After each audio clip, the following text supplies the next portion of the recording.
Assalamualaikum warahmatullahi wabarakatuh. Perkenalkan, nama saya Rani Putri. Ini 2016-134. Di sini saya akan membuat tugas saya tentang video ceramah bertemakan syirik. Assalamualaikum warahmatullahi wabarakatuh. Alhamdulillah, alhamdulillah, alhamdulillah. Segala puji bagi Allah, Rabb dan sesembahan sekalian alam yang telah mencurahkan kenikmatan-kenikmatannya, rezeki dan karunia-Nya yang tak terhingga dan tak pernah putus sepanjang zaman kepada makhluknya, baik yang berupa kesehatan maupun kesempatan, sehingga pada kali ini kita dapat berkumpul di tempat yang mulia dalam rangka menunaikan kewajiban. Semoga selawat dan salam tercurah pada uswah kita Nabi Muhammad SAW, yang atas jasa-jasa dan perjuangan beliau, cahaya Islam ini tersampaikan kepada kita. Sebab dengan adanya cahaya Islam tersebut, kita terbebas dari kejahiliahan, malamnya baik bagikan siang. Dan semoga selawat serta salam juga tercurah kepada keluarga, para sahabat, dan pengikut-pengikutnya hingga akhir zaman. Baik, pada kesempatan kali ini tak lupa saya wasiatkan kepada diri saya pribadi dan kepada jemaah semuanya, marilah kita tingkatkan kualitas iman dan takwa kita, karena iman dan takwa adalah sebaik-baiknya bekal untuk menuju kehidupan di akhirat kelak. Masyiral muslimin rahimakumullah. Islam adalah agama yang datang untuk menegakkan tauhid, yaitu mengesahkan Allah, sebagaimana kita telah bersaksi dalam setiap harinya, paling tidak dalam sholat kita. Tetapi begitu banyak umat Islam yang tidak konsisten kepada tauhid. Mereka tidak lagi menyembah kepada Allah Subhanahu wa Ta'ala. Bahkan banyak di antara mereka yang berbuat syirik, menyembah kepada selain Allah, baik langsung maupun tidak langsung, baik disengaja maupun tidak. Banyak di antara mereka yang pergi ke dukun-dukun, paranormal, tukang santet, tukang ramal, mencari pengobatan alternatif, mencari penglaris, meminta jodoh, dan sebagainya.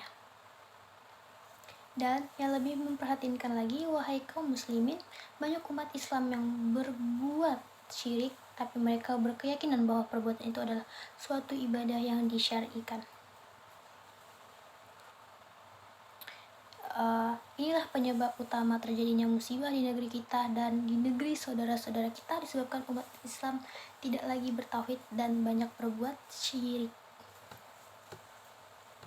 Allah menurunkan agama tauhid ini untuk mengangkat derajat dan martabat manusia ke tempat yang sangat tinggi dan mulia. Di akhirat kita dimasukkan ke dalam surga, dan di dunia kita akan diberikan kekuasaan. Dan Allah menurunkan agama tauhid ini untuk membebaskan manusia dari kerendahan dan kehinaan yang diakibatkan oleh perbuatan syirik, sebagai firman Allah, dan Allah telah berjanji kepada orang-orang yang beriman di antara kamu dan mengerjakan amal-amal salih, bahwa Dia sungguh akan menjadikan mereka berkuasa di bumi, sebagaimana Dia telah menjadikan orang-orang sebelum mereka berkuasa, dan sungguh Dia akan mengukuhkan bagi mereka agama yang telah diridhoinya untuk mereka, dan Dia benar-benar akan menukar keadaan mereka sesudah mereka berada dalam ketakutan menjadi aman sentasa. Mereka tetap menyembahku dengan tiada mempersekutukan sesuatu apapun dengan aku, dan barang siapa atau tetap kafir sesudah janji itu, maka mereka itulah orang-orang fasik. Surah An-Nur ayat 55. Rasulullah SAW pernah bersabda, barang siapa meninggal dunia dalam keadaan tidak berbuat syirik kepada Allah sedikit pun, niscaya akan masuk surga. Dan barang siapa yang meninggal dunia dalam keadaan berbuat syirik kepada Allah, niscaya akan masuk neraka. Hadis riwayat Muslim. Masyiral muslimin rahimatullah. Syirik adalah sebesar-besarnya dosa yang wajib kita jauhi, karena perbuatan syirik menyekutukan Allah menyebabkan kerusakan dan bahaya yang besar, baik dalam kehidupan pribadi maupun dalam kehidupan bermasyarakat. Di antara kerusakan dan akibat perbuatan syirik adalah: pertama, syirik merendahkan eksistensi kemanusiaan.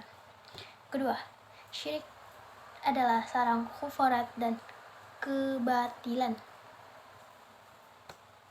Ketiga, syirik adalah kezoliman yang paling besar, yaitu zalim terhadap hakikat yang agung, yaitu tidak ada Tuhan yang berhak disembah selain Allah.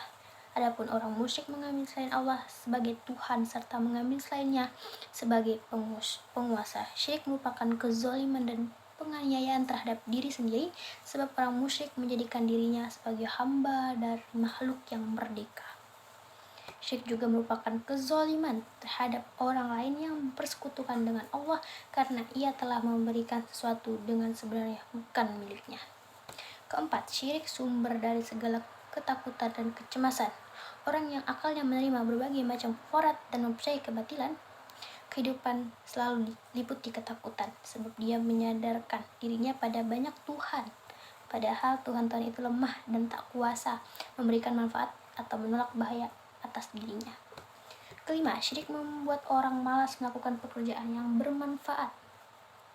Syirik mengajarkan kepada orang berikutnya untuk mengandalkan para perantara, sehingga mereka meremehkan amal salih. Sebaliknya, mereka melakukan perbuatan dosa dengan keyakinan bahwa para perantara akan memberinya syafaat di sisi Allah.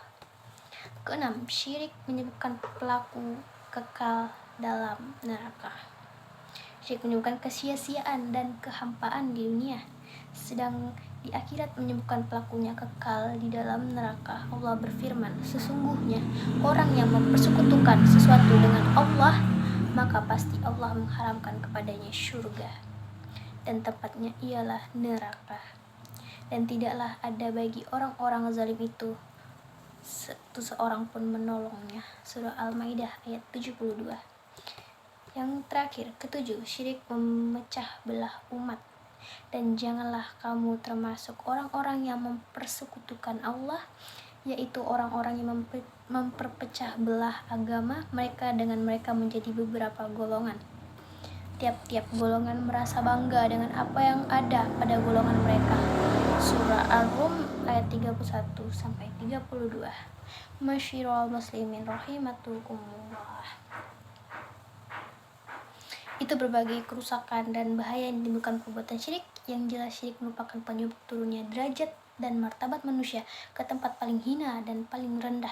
Karena itu, wahai hamba Allah yang beriman, marilah kita bertaubat atas segala perbuatan syirik yang telah kita perbuat, dan marilah kita peringatkan dan kita jauhkan masyarakat di sekitar kita, anggota keluarga kita, sanak famili kita dari syirik, kerusakan dan bahayanya, agar kehinaan dan kerendahan yang menimpa umat Islam segera berakhir, agar kehinaan dan kerendahan umat Islam digantikan menjadi kemuliaan.